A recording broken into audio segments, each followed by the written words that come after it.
Christelle Rimlinger, bonjour. Bonjour. J'aimerais savoir comment vous avez organisé cette confection de masques pour les plus petits. Ça a été quoi le déclic?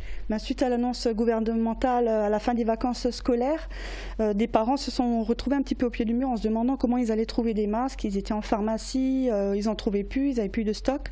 Et de là est née l'idée.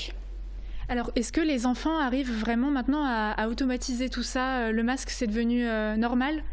Pour les quelques échos que j'ai eus, oui, il y a même une petite qui m'a dit j'ai le masque avant de mettre mes chaussures et ma veste. Donc je pense que l'automatisme c'est un petit peu créé.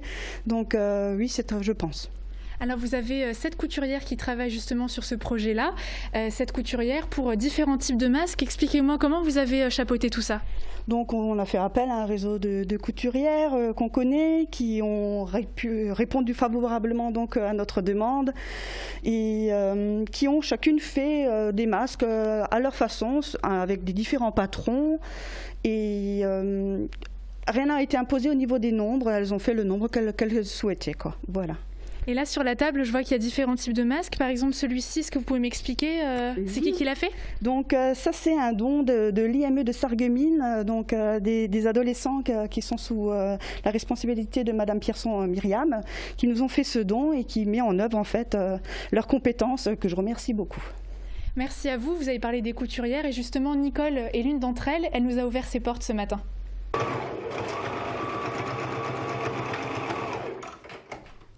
Masques en 1 heure. C'est la cadence que s'est imposée Nicole, ancienne couturière de métier à la retraite.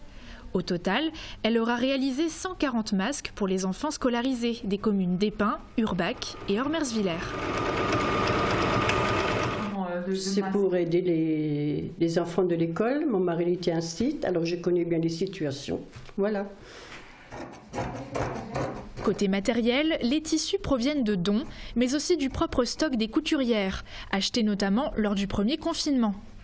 6 autres petites mains ont participé au projet, et chacune d'entre elles a choisi un modèle en particulier. C'est une cousine à moi, Eliane, de Bullmaster, qui coud beaucoup pour les gens, ou bien pour Haute-Pierre, l'hôpital de Haute-Pierre, et celle qui m'a donné les modèles. D'ici vendredi, chaque élève recevra un lot de 4 masques aux motifs colorés. De quoi apprendre sur les bancs de l'école dans les meilleures conditions.